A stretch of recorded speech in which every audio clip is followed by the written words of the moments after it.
Hi friends, இன்னைக்கு நம்ம பார்க்க போகிறது personalized phone case எப்படி பண்ணுறது அப்படின்றது தான் ரெசின் யூஸ் பண்ணி தான் பண்ண போகிறோம். அதுக்கு நான் ஸ்டிக்கர்ஸ் எடுத்திருக்கேன். இது 29 rupeesக்கு டிமார்ட்டில் வாங்கினேன். அதோட பேக்ரவுண்ட் சீனரியை நான் வந்து யூஸ் பண்ணலான்னு எடுத்திருக்கேன், கட் பண்ணி எடுத்திருக்கேன். அதை வந்து ஃபோன் கேஸில் இந்த மாதிரி பேஸ்ட் பண்ணிவிட்டு ஃபிங்கர் பிரிண்ட்டுக்கோ கேமராவுக்கோ நீங்கள் ஹோல் போட்டுக்கோங்க. போட்டுட்டு உங்களோட ஃபேவரட் பிக் எதுவோ அதையும் இந்த மாதிரி கட் பண்ணி எடுத்துக்கோங்க. பாஸ்போர்ட் சைஸ் ஃபோட்டோலாம் அப்படியே பேஸ்ட் பண்ணாதீங்க. அப்படி பேஸ்ட் பண்ணிங்கன்னா உங்களுக்கு வந்து அது கொஞ்சம் தனியாக தெரியும். ஸோ அதனால் அதை வந்து அந்த ஷேப்புக்கு ஏற்ற மாதிரி கட் பண்ணிவிட்டு அதுக்கப்புறம் பேஸ்ட் பண்ணிங்கன்னா கொஞ்சம் 3D எஃபெக்ட் கிடைக்கும். நான் கிளிட்டர்ஸ் யூஸ் பண்ண போகிறேன். உங்களுக்கு கிளிட்டர்ஸ் வேணான்னு நினச்சிங்கன்னா நீங்கள் டைரெக்டாக ரெசின் மட்டுமே போர் பண்ணி பேக்ரவுண்ட் சீனரியோடு விட்டுடலாம்.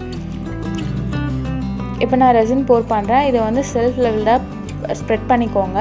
ரெசின் வந்து லிக்விட் ஸ்டேட்லேருந்து ஹார்ட் ஸ்டேட்டுக்கு மாறுறதுக்கு உங்களுக்கு வந்து 24 hours எடுக்கும். அதனால் ஏதாவது ரொம்ப ஃப்ளாட்டான சர்ஃபேஸில் நீங்கள் ஒர்க் பண்ணுறது பெட்டர்.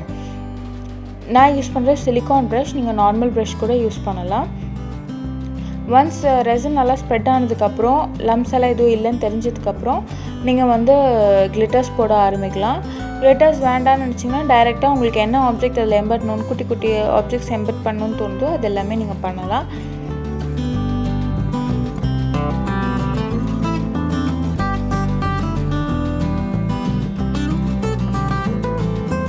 இப்போது ஃபோட்டோவும் நான் ஃபிக்ஸ் பண்ணுறேன்.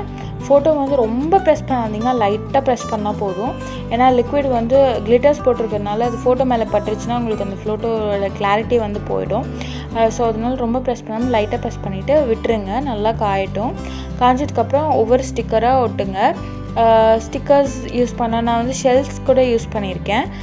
குட்டி குட்டி ஷெல்ஸு நீங்கள் நல்லா க்ளோஸில் ஜூம் பண்ணி பார்த்தீங்கன்னா தெரியும். அதுக்கப்புறம் இது நல்லா காஞ்சதுக்கப்புறம் நான் second batch of resin use பண்ணுறேன்.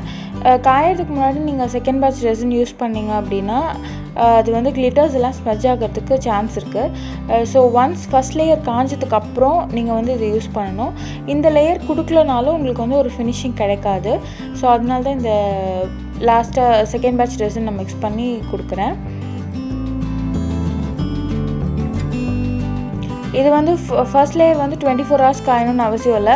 ஒரு 8 to 9 hours காய்ஞ்சாலே போதும். அதுக்கப்புறம் நீங்கள் வந்து செகண்ட் லேயர் கொடுக்கலாம். ஏன்னா அதுக்குள்ளே அது வந்து கொஞ்சம் ஹார்ட் ஆயிரும். ஸோ அதனால கிளிட்டர்ஸ் வந்து ஸ்மெட்ச் ஆகாது.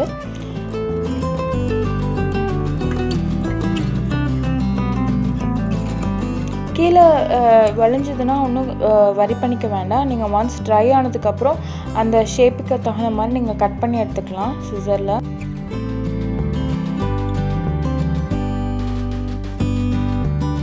அது 24 hours நல்லா காய விட்டதுக்கப்புறம் எப்படி இருக்குன்னு பார்க்கலாம். அவ்வளோதாங்க, உங்களோட DIY ஃபோன் கேஸ் ரெடி.